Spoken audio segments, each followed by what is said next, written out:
قرآن کریم میں حضرت اسماعیل کا نام 12 مرتبہ اور جناب اسحاق کا نام 17 دفعہ آیا ہے۔ یہ دونوں پیغمبر جناب ابراہیم کے بیٹے ہیں، البتہ ان کی مائیں الگ ہیں۔ حضرت اسماعیل کی والدہ جناب ہاجرہ ہیں اور جناب اسحاق کی والدہ محترمہ سارہ ہیں۔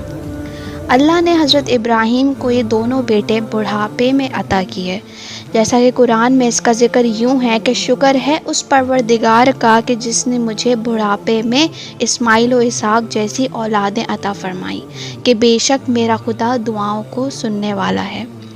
حضرت ابراہیم جب عراق میں تھے تو انہوں نے 37 سال کی عمر میں بی بی سارہ جو کہ ایک پیغمبر لاحج کی دختر تھیں ان سے شادی کر لی۔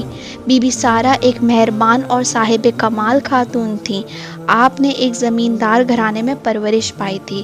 جس وقت حضرت ابراہیم نے بی بی سارہ کو ہمراہ لے کر بابل سے فلسطین کی طرف ہجرت کی تو جب مصر پہنچے وہاں کے حاکم نے بی بی کو ایک ہاجرہ نامی کنیز بخشی۔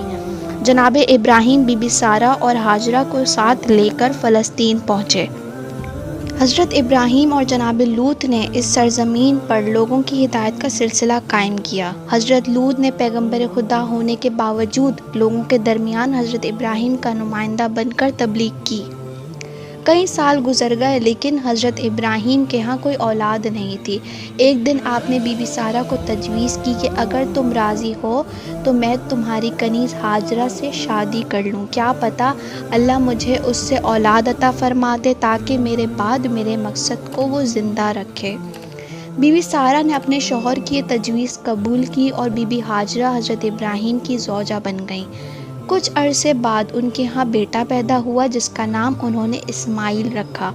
اس بیٹی کی آمد سے آپ کی زندگی میں بہار آ گئی تھی۔ جب بی بی سارہ کی نگاہیں جناب اسماعیل کے نورانی چہرے پر پڑتیں تو آپ آرزو کرتیں کہ کاش میرا بھی کوئی فرزند ہوتا۔ بعض اوقات حضرت ابراہیم سے بھی کہتیں کہ خدا سے دعا کریں کہ مجھے بھی کوئی اولاد عطا فرمائے۔ اگرچہ آپ دونوں بوڑھے ہو چکے تھے اور انہیں اولاد کی کوئی امید نہ تھی، لیکن حضرت ابراہیم پر امید تھے۔ انہوں نے اللہ کی بارگاہ میں دعا کی کہ سارہ کو بھی اولاد عطا کرے۔ زیادہ عرصہ نہ گزرا تھا کہ حضرت ابراہیم کی دعا مستجاب ہوئی اور انہیں ایک بیٹے اسحاق کی بشارت ہوئی۔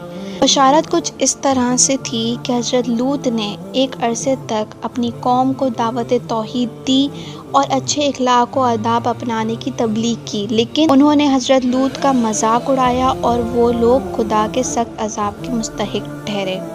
خدا نے کچھ فرشتوں کے ہمراہ حضرت جبرائیل کو بھیجا کہ پہلے وہ حضرت ابراہیم کے پاس آئیں اور انہیں ایک بیٹے اسحاق کی ولادت کی خوشخبری دیں، اس کے بعد قوم لوط کی طرف جائیں اور عذاب نازل کریں۔ اور ایسا ہی ہوا کہ ایک دن حضرت ابراہیم کے پاس کچھ فرشتے آئے اور آپ کو یہ خوشخبری دی اور ساتھ ہی ساتھ یہ بھی کہا کہ اب اسحاق کو اللہ ایک بیٹا یعقوب عطا کرے گا جو آگے پیغمبر بنے گا۔ اس طرح حضرت ابراہیم کا خوف بھی کم ہو گیا۔ بی بی سارہ حیران ہو گئیں لیکن پھر مسکرا کر خدا کا شکر ادا کیا اور حضرت ابراہیم نے بھی خدا کا شکر ادا کیا۔ زیادہ مدت نہ گزری تھی کہ جناب ابراہیم کے گھر میں ایک پھول جناب اسحاق کی شکل میں کھلا اور ان کے گھر میں بھی رونق دوبالا ہو گئی۔ حضرت ابراہیم نے خدا کا شکر ادا کیا اور فرمایا کہ بے شک میرا خدا دعاؤں کو سننے والا ہے۔ حضرت ابراہیم رسول خدا کے بعد ایسے نبی ہیں جو کسی امتحان میں نہیں گھبرائے۔ اسی طریقے سے آپ کا ایک امتحان یہ بھی تھا کہ جب اللہ نے آپ کو حکم دیا کہ اپنی زوجہ بی بی ہاجرہ اور اپنے بیٹے اسماعیل کو مکے کی طرف لے جاؤ جو نہایت گرم اور خشک جگہ تھی اور جو ویران اور وحشت ناک پہاڑوں کے درمیان واقع تھی، حضرت ابراہیم نے بالکل ایسے ہی کیا، نہ ڈرے۔ اب بی بی ہاجرہ اور حضرت اسماعیل اسی ویران خشک پہاڑوں کے درمیان یکا و تنہا تھے۔ بی بی ہاجرہ نے ان سخت حالات میں اپنے آپ پر اور اللہ پر بھروسہ کرتے ہوئے صبر و استقامت کا مظاہرہ کیا۔ انہوں نے وہاں پر ایک کانٹوں بھرا درخت دیکھا، اس پر اپنی چادر ڈال کر سایہ بنایا اور اپنے ننھے سے بچے اسماعیل کے ہمراہ اس سائے میں بیٹھ گئیں۔ اس گرم اور خشک بیابان میں کچھ وقت گزارنے کے بعد حضرت اسماعیل نے پیاس کا اظہار کیا۔ پیاس کی شدت بڑھتی گئی اور پھر یہ ننھا بچہ پیاس کی شدت کی وجہ سے اپنی ایڑیاں اس زمین کی خاک پر رگڑنے لگا۔ اب بی بی ہاجرہ پریشان ہو گئیں اور پانی کی تلاش میں نکلیں۔ وہاں سے کچھ قدموں پر دو چھوٹے چھوٹے پہاڑ کوہ صفا اور کوہ مروہ تھے۔ انہوں نے پانی کی تلاش میں کوہ صفا و مروہ کے درمیان 7 چکر لگائے لیکن پانی نہیں مل سکا۔ اب کوئی امید نہیں بچی تھی۔ وہ اپنے بچے کے پاس آئیں۔ جب آپ ہر طرف سے مایوس ہو کر اپنے بچے کے پاس تشریف لائیں تو کیا دیکھتی ہیں کہ حضرت اسماعیل ان کے پاؤں کے نیچے جہاں آپ ایڑیاں رگڑ رہے تھے وہاں سے ٹھنڈا اور خوش ذائقہ پانی ابل رہا ہے۔ بی بی ہاجرہ یہ معجزہ دیکھ کر نہایت خوش ہوئیں اور پانی کو جمع کرنے لگیں اور کہنے لگیں، زمزم، اے پانی آہستہ ہو جا۔ اسی وجہ سے اس چشمے کا نام زمزم ہے۔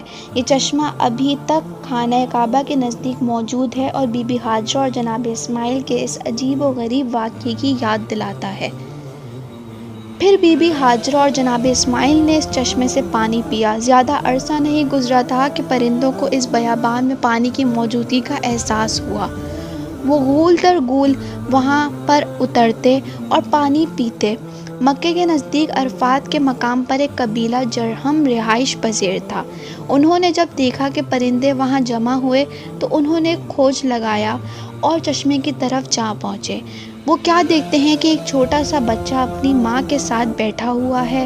انہوں نے سارا ماجرا بی بی ہاجرہ سے سنا۔ پھر یمن کے کچھ لوگ اپنی سواریوں پر سوار ہو کر مکے کی بیابان سے گزر رہے تھے کہ انہوں نے دیکھا پرندے ایک خاص سمت سے پرواز کر رہے ہیں، لہٰذا انہیں احساس ہوا کہ شاید یہاں کہیں پانی نکل آیا ہے اور انہوں نے پرندوں کا پیچھا کیا اور وہ بھی چشمے کے پاس پہنچے اور اس طرح مکہ آباد ہونا شروع ہوا۔ آہستہ آہستہ اس چشمے کے نزدیک خیمے لگ گئے اور یہ بیابان ایک چھوٹے سے شہر میں تبدیل ہو گیا۔